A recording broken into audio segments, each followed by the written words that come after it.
Avant de commencer, abonnez-vous, cliquez sur la notification, mettez-nous des pouces et n'oubliez pas de nous joindre. Merci. Bonjour, bonsoir mesdames, messieurs et bienvenue dans cette nouvelle vidéo où nous allons parler de la Côte d'Ivoire. Vous savez qu'aujourd'hui nous ne pouvons pas parler de la Côte d'Ivoire sans faire allusion ou sans mettre Laurent Gbagbo au centre. Depuis qu'il est revenu de la haie, il est au centre de toutes les conversations politiques essentiellement et sociales aussi. Donc dans cette vidéo nous allons parler de Laurent Gbagbo. Et que pensez-vous déjà de sa décision de créer un nouveau parti politique? Que pensez-vous de sa décision de créer un nouveau parti politique? Dans cette vidéo, nous allons essayer de déblayer le contexte.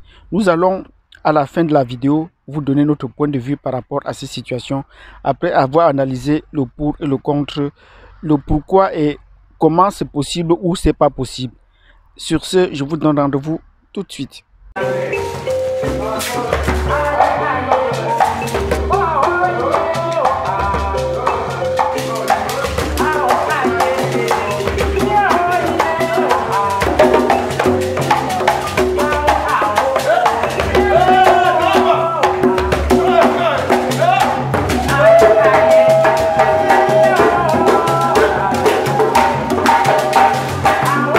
Bienvenue dans cette nouvelle vidéo dans laquelle je voudrais répondre à la question de savoir votre position par rapport à la création d'un nouveau parti politique par Laurent Gbagbo. Pourquoi est-ce que je pose cette question? La décision de Laurent Gbagbo de créer un nouveau parti politique vient dans un contexte un peu trouble. Contexte selon lequel le FPI et Laurent Gbagbo sont intimement liés, puisque c'est lui le fondateur de ce parti. Mais après avoir brigué la présidence de la République, il se voyait obligé, ou peut-être il était obligé en tant que fondateur ou président du parti, de céder sa place à quelqu'un d'autre. Donc c'est ainsi que Afin N'Guessan prend les rênes du parti en 2010 et un an après, Laurent Gbagbo est arrêté et transféré à La Haye. Et c'est Afin N'Guessan qui doit donc assurer la relève du parti, parce que lui-même il a fait la prison, il est sorti de prison, il a donc essuyé les échecs. Mais ces décisions ont été très controversées, notamment sa première décision surtout d'aller aux élections alors que les plaies sont encore chaudes. Il a décidé donc d'aller aux élections et il s'est fait dresser contre lui tous ceux qui étaient de l'opposition dans le parti et qui pensaient Gbagbo ou rien, qu'on appelle également les gors ou les radicaux. Donc voilà à peu près le contexte de Blé. Donc une fois parti, transféré à La Haye, on n'estimait pas que Gbagbo devait revenir. Et parmi ceux qui ne pensaient pas que Gbagbo allait revenir, ou peut-être qui ne souhaitaient pas que Gbagbo revienne, il y avait effectivement Afin N'Guessan. Peut-être parce qu'il se sentait bien dans la peau du nouveau président du FPI. Lorsqu'il a allé à Bruxelles pour essayer de le rencontrer, il se peut que les discussions ont tourné trop court. Je veux dire que cela n'a pas vraiment abouti ou cela n'a pas donné les fruits escomptés de part et d'autre.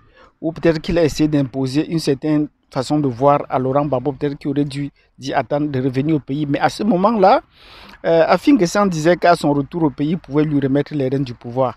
Mais c'est une façon de parler. Mais déjà, il prononçait des discours tels que il faisait allusion à des situations que moi-même j'avais compris, tels que c'est comme de ne plus continuer à s'accrocher aux décisions de Laurent Gbagbo, de ne plus continuer à s'accrocher à lui, parce que ceux qui continuent à s'accrocher à lui sont comme des veuves qui s'accrochent sur le cercueil de leur mari qui s'en va au cimetière. Donc, dans cette parabole-là, on pouvait tout comprendre, que c'est fini donc pour Laurent Gbagbo, même s'il n'est pas mort, mais il n'espérait pas qu'il devait revenir au pays. Donc voilà des situations de controverse dans lesquelles Afin N'Guessan s'est lui-même placé. Malheureusement, quelques années plus tard, plus d'une 8 ans après, voilà que Laurent Gbagbo revient.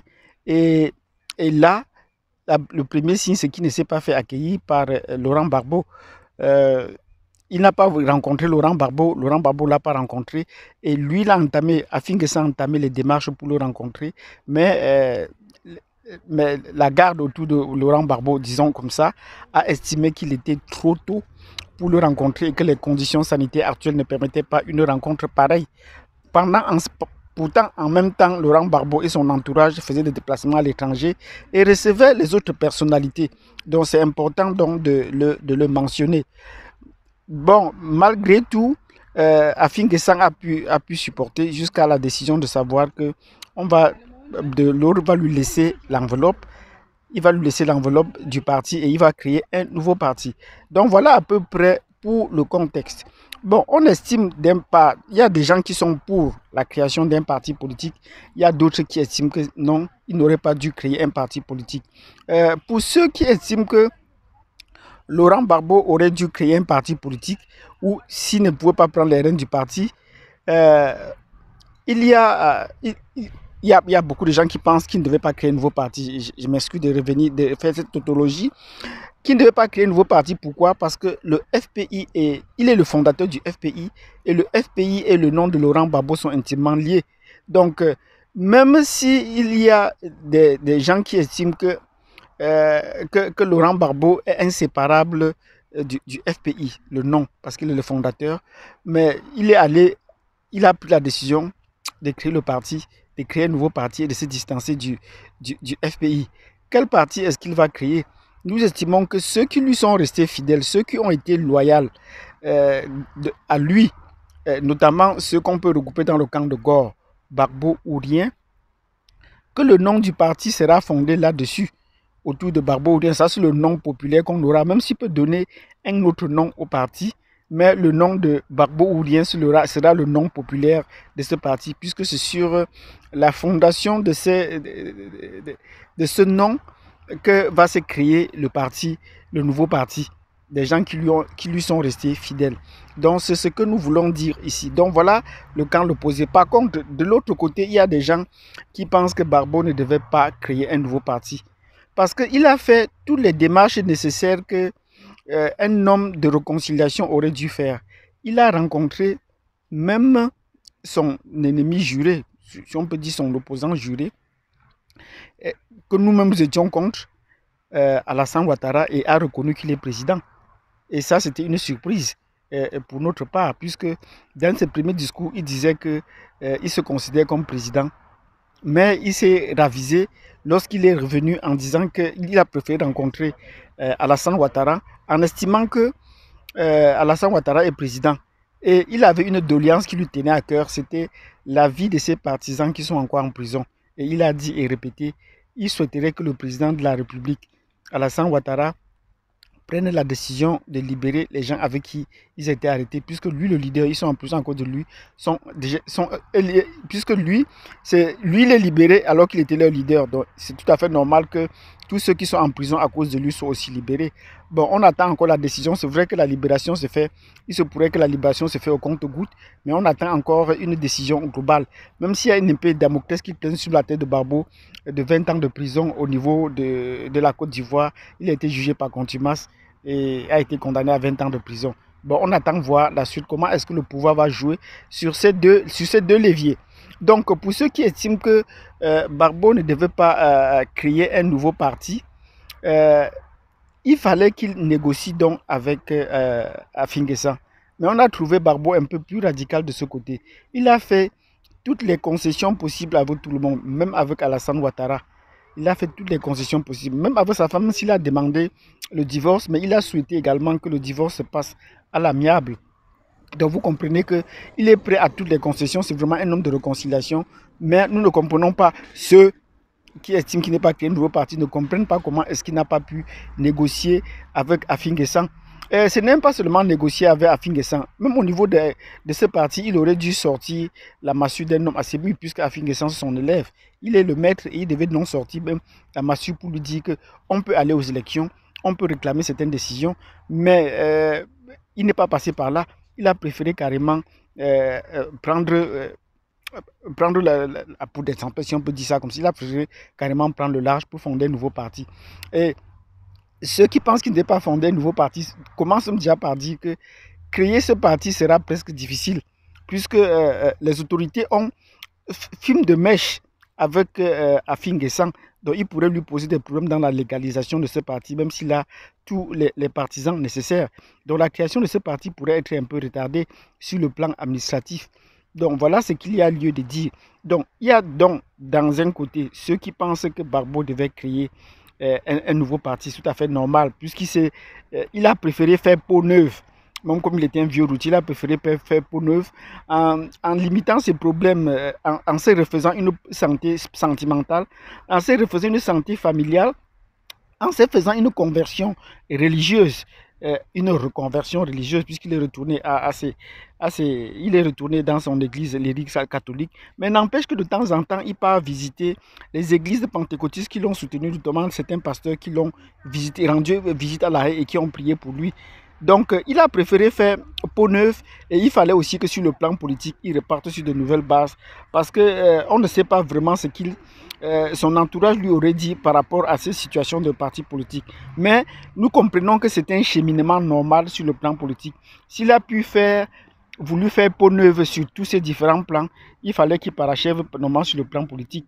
Donc ça, c'est pour les tenants de ceux qui pensent que Barbeau devait créer un nouveau parti pour repartir sur de nouvelles bases avec de nouvelles personnes. Et voilà. Mais il y a de l'autre côté ceux qui pensent que Barbeau ne devait pas créer un nouveau parti, puisque son nom est intimement lié au FPI et que c'est lui le fondateur, que malgré tout cela, il allait essayer soit de négocier, soit sortir la manière forte et même appeler ses partisans pour qu'on prenne les rênes du FPI et pour qu'on organise, pourquoi pas les élections internes.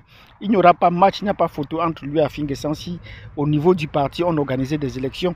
Il n'y a pas match. Donc on pouvait avoir les pros Barbeau et les pros Afin-Guessan dans le même parti.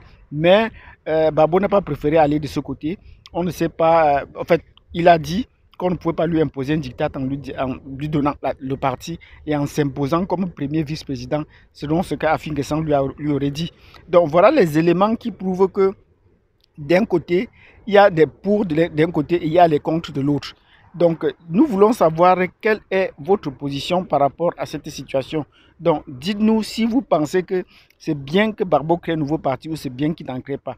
Mais toujours est-il que d'ici septembre, le parti serait créé et nous avons donné le nom du parti. Nous avons donné le nom du parti et d'ici peu, la date de création, donc le lancement officiel du parti. Donc, si vous avez apprécié cette vidéo, dans laquelle j'attends votre point de vue dans les commentaires, et selon laquelle êtes-vous pour ou contre la création de nouveau parti par Laurent Barbeau.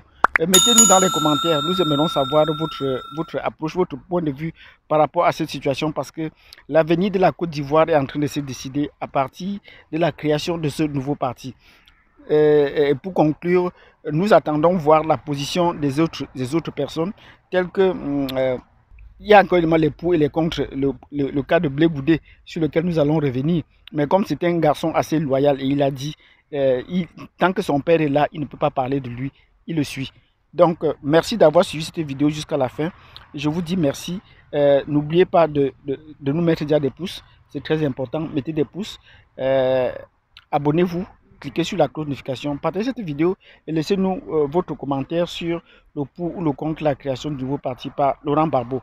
Sur ce, je vous dis merci et à très bientôt.